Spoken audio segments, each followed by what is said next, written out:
ሁሉም ሩታና ኤፍሬም ያሰቡት ሚስጥር እጃችን ገብቷል። ለምን አብርሽን ወደ አዲስ አበባ ማምጣት እንደፈለጉ ትልቅ ሰርፕራይዝም አለው ብለው የተናገሩትን ነገር አንድ በአንድ መረጃዎቹ ደርሶናል። ፕሮግራሞቹም ተዘጋጅተዋል።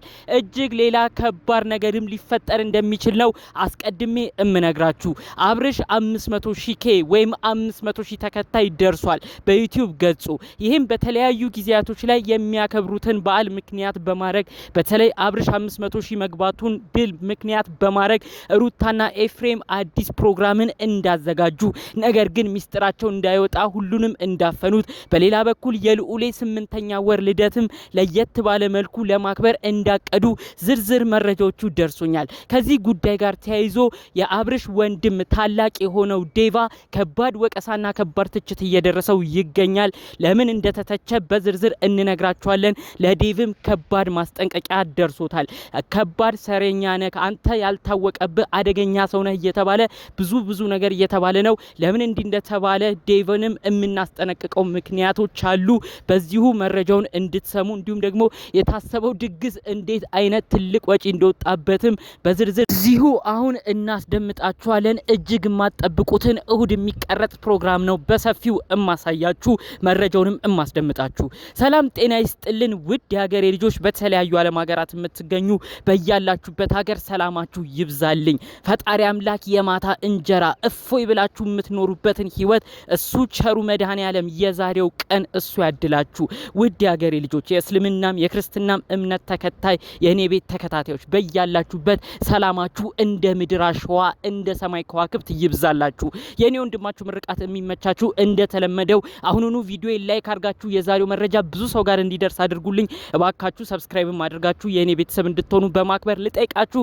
ቀጥታ ይዤ ወደ መጣሁት ዝርዝር መረጃዎቼ አመራለሁ። እንግዲህ ይሄንንም ነገር ስንነግራችሁ ውሸት ነው የምትሉ ሰዎች አላችሁ። ይሄው ሰርፕራይዝ አለ እያሉ ትናንትና ሩታና ኤፍሬም ሲናገሩ ነበር። አብርሽ በአስቸኳይ መምጣት አለበት፣ የተዘጋጀለት ፕሮግራም አለ፣ የተዘጋጀለት ሰርፕራይዝ አለ ተብሏል። ይሄንን ጉዳይ አስመልክቶ እኔ ደግሞ በውስጥ መረጃ ደርሶኛል። ሰርፕራይዙ ወንድሜ እኛ አውቀናል። እነ ሩታ ከሰሞኑ ብር ሲከፋፍሉ ነበረ። በተለይ የአብርሽን 500,000 ወይም 500,000 ተከታይ እናከብራለን ብለው ትልቅ ውድ ሆቴል ላይ ፕሮግራም እንዳዘጋጁ፣ በዛውም የልጃቸው ልዑሌን የ8ኛ ወር ልደቱንም ለማክበር ፕሮግራም እንዳቀዱ መረጃው ደርሶኛል ብላ አንዲት ሴት ነግራኛለች ማለት ነው። ይህ እንግዲህ ትክክል ሊሆን ይችላል ብዬ ተቀበልኳት። ትናንትና ይኸው እንደሰማችሁት እነ ሩታ በገዛፋቸው ነው አብርሽ ሰርፕራይዝ አለው ትልቅ ፕሮግራም ተዘጋጅቶለታል ያሉት። ታዲያ ከዚህ ውጪ ምን አይነት ፕሮግራም የሚኖር ይመስላችኋል? ስለዚህ እህቴ የነገረችኝ ነገር ትክክል ነው ብዬ እንዳምን አድርጎኛል። ከዚህ ጉዳይ ጋር ተያይዞ ትልቅ ሌላ ነገር የነበረው ምንድነው የነ አብርሽ ትንሽ ወደ ስምምነት ያመጣቸው ጉዳይ፣ በተለይ አብርሽና ሩታ እንዲቀራረቡ ሆኖ ካለፈው ወር ጀምሮ አብርሽ ወደ ሩታ እንዲያመራ ያደረገው ዋነኛ ነጥብ የልዑሌ 7ኛ ወር እዛው ቤት ውስጥ የሆነች ነገር ፕሮግራም አድርገው አክብረው ነበረ። ታዲያ ከዛ 7ኛ ወር ፕሮግራም ጀምሮ ነው አብርሽ እንደዚህ ፍዝዝ ብሎ በዛ በሩታ ቤት እየተገኘ ከሩታ ጋር ያለው ነገር እየጠበቀ ሁለቱ አንድ ላይ ስንመለከት የነበረው።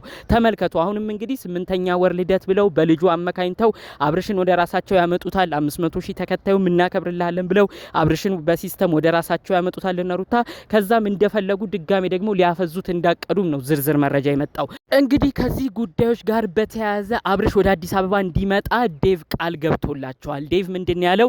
እሺ የእውነት ጥሩ ነገር አስባችሁ ከሆነ ለሱ የሆነ መልካም ነገር አስባችሁ ከሆነ እሱ እንዲመጣ አደርጋለሁ ብሎ እንግዲህ ቪዲዮ መጨረሻ ላይ ቃል ሲገባላቸው ተመልክተናል። ይህንን አስመልክቶ ነው ለዴቭ እባክህ ማስጠንቀቂያችንን አድርስልን። ዴቭ ምንድነው ያልታወቀበት ሰው እየሆነ ነው። ከዚህ በኩል ከእህቶቹ ከነቡዜ ጋር ይሆናል፣ በዛ በኩል ከነሩታ ጋርም ይስማማል። ምንድነው አቋም የሌለው ብለው ነው ብዙዎች ሲናገሩት የነበረው። በቲክቶክ ላይቭ ራሱ ትናንትና ዴቭ ብዙ ሰው ነው ሲናገረው የነበረው። ይህንንም አስመልክቶ ነው እባክህ ዴቭን አስጠንቅቅልን ብለው ሲነግሩን የነበረው። ዴቫ አንድ ነገር ቆም ብለህ እንድትሰማ እፈልጋለሁ። አብርሽ ወንድምክ እንደዛ ፍዝዝ ድንዝዝ ብሎ ራሱን ስቶ በወደቀበት ቀን እኮ ቆራጧ እህታችሁ የቤቷ ታላቅ ቡዜ እኮ ወስና ነበረ። ኤፍሬምም መቀጣት ያለበትን ይቀጣል፣ ሩታም ትቀጣለች፣ የህግ አካል እጠራለሁ፣ ፖሊስ ይመጣል፣ ጉዳዩን ፖሊስ ይዘዋል፣ እነዚህ ልጆች ይታሰራሉ ብላ ስትዝት ነበረ። ቡዜ ይህን ነገር እንደምታረገውም ተናግራ ነበር። ነገር ግን አንተ ነክ በወቅቱ እየወላወልክ እንዴት በዚህ በኩል ባሉ ዘመዶቻችን ላይ በገዛ ወንድማችን ኤፍሬም በዚህም በኩል እንግዲህ የአብርሽ ወንድማችን የልጁ እናት የሆነች ሩታ ላይ እንዴት ፖሊስ እንጠራለን? እንዴት እንደዚህ እናረጋለን? ቡዜ ባክሽ ተረጋግተሽ አስቢ ብለህ እንግዲህ እሷን እህትህን አዘናክተክ ይሄው ዛሬ ድረስ ልጆቹ የሚፈነጩት አንተ በሰጣቸው የልብ ልብ ነው።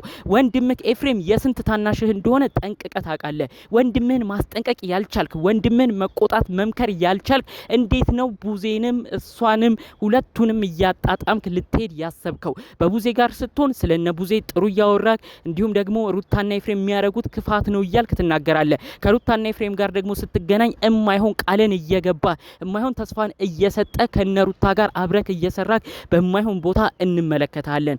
አቋምክ የቱ ጋ ነው? ህዝብንም እያናደርክ ነው።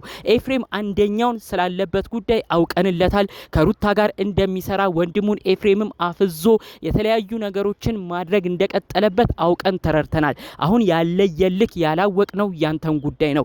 ምንድነው እያሰብክ የምትገኘው? ብዙ ሰው አሁን ላይ ባንተ ነው እየተነሳብክ የሚገኘው። ጋሽዬ እኮ ለልጄ አላንስም፣ ልጄን አሳክማለሁ፣ ልጄ የሚያስፈልገውን ነገር እኔ ያውቃለሁ ብለው ልጃቸውን ሽሽግ አድርገው ይዘዋል። ለምንድነው ከቡታጅራ መንጭቀህ አዲስ አበባ የምታመጣባቸው? ለምንድነው አዲስ አበባ አምጥተህ ድጋሚ ብዙ ነገር ካደረጉት ከነሩታ ጋር እንዲገናኝ የተለያዩ ስራዎችን የምትሰራው? እባክህ ዴቫ አሁንም ቆም ብለህ ካስብ። እዛም እዚህም መርገጡን ተው። ቡዜ ታላቅ እህታችሁ ቆራጥ እንደሆነች ብዙዎቻችን እናውቃለን። በቡዜ አካሄድ ቢሆን ያኔ ገና ክስ ተመስርቶ ሁሉም ተጠንቅቆ ማስጠንቀቂያውን ፈርሞ ቆጠብ ብሎ ይኖር ነበር። ነገር ግን በወቅቱ ራሱ እንዳይጠነቀቁ በፖሊስ እንዳይያዙ ፖሊስም ላደረጉት ነገር ተው እንዳይላቸው አንተነ መሀል እየገባ እንዴት የገዛ ሰዎቻችንን እናስከስሳለን እያልክ የማይሆን የልብ ልብ ሰተ ልጆቹን እዚህ ያደረስካቸው ብለ ዛሬ ደግሞ ወንድሙ ወደ ጤና ሲመለስ አብርሽ ወደ ጤናው ሲመለስ እናት አባቱ ቤት ገብቶ ቁጭ ባለበት ሰዓት ይሄንን የማይሆን ነገር እነሱ ምክንያት ሲያመጡልህ ጥሩ እንደሰሩ እያደረክ ጭራሽ አብርሽን ለማምጣት ቃል ትገባለህ። እመነኝ ዴቫ ቀጣይ ህዝቡን ባንተ ነው የሚዞርብህ። ቆራጥ የሆነ አመለካከት ቆራጥ የሆነ አቋም እንድትይዝ ነው መልእክት የምናስተላልፍልህ። ይህን ጉዳይ አስመልክቶ ብዙ ሰው ነው በዴቭ ስራ የተናደደው። እናንተ ዴቭ እንደዛ ሲወላውል ምን አይነት ምልከታን ተመለከታችሁ? በተለይ በቃ አመጣላችኋለሁ ነገር ግን በቅርብ ሆኖ ቤት እንዲገባ አላደርግም፣ እንዲመጣ ግን አደርጋለሁ፣ ከእናንተ ጋር እንዲገናኝ አደርጋለሁ ብሎ የተናገረው ንግግር ብዙዎቻችንን ያናደደው። ወንድሙ ቆራጥ አይሆንም እንዴ ብለን ብዙዎቻችን ተናግረናል። ይህን አስመልክቶ ስለ ዴቭ እናንተ ምን አይነት ምልከታን ያላችሁ? ብዙ ሰው የተናገረበት ንግግር እኛ በጣም ተረድተናል። አንዳንዶች ደግሞ አይ ዴቭ እኮ የቤቱ ታላቅ ስለሆነ ነገሮችን ስለሚያመዛዝን ነው፣ እንደዚህ አትስደቡት፣ እንደዚህ አትናገሩት እያሉም ስለ ዴቫም ጠበቃ ሆነው የተመለከትናቸው ሰዎች አሉ። እኛ ግን የዴቭ ስራ በጣም ቆራጥነት ይጎለዋል። አብርሽን እያስጠቃ የሚገኘው እንደውም አንድም እሱ ነው ብለን የተናገሩትን ብዙ ሰው የተናገረውን እኛም እየደገፍን ነው። ስለዚህ አመለካከት ግን ምን አይነት ነው ያላችሁ?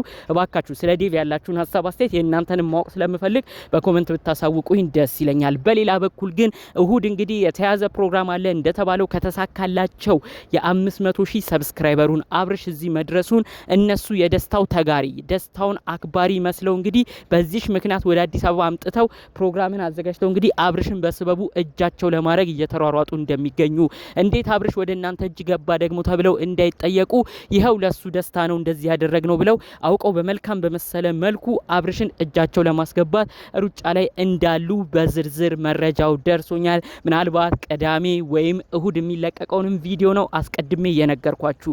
ያ ቪዲዮ ተለቆ ካያችሁ እመኑኝ እኔ ትዝ እንድላችሁ ነው በማክበር እምጠይቃችሁ። ጠቅለል ባለ መልኩ ስለተወሩት አዳዲስ ጉዳዮች ሰርፕራይዝ አለ አብርሽ ይምጣ ተብሎ በተለያዩ ሚዲያዎች ሲዋከብ ስለነበረው ጉዳይ ነው በዝርዝር መረጃዎቹ እንዲኖራችሁ እኛም ጠቅለል አድርገን መረጃውን ያሰማናችሁ። በሌሎች አዳዲስ ጉዳዮቻችን ብቅ እስክንል ድረስ ለዛሬ ዘን የመጣነው መረጃ ይህን ይመስል ነበር። በሌሎች ቪዲዮዎች እስክንመጣ ሰላሙን ሁሉ ተመኘውላችሁ። ሰላም።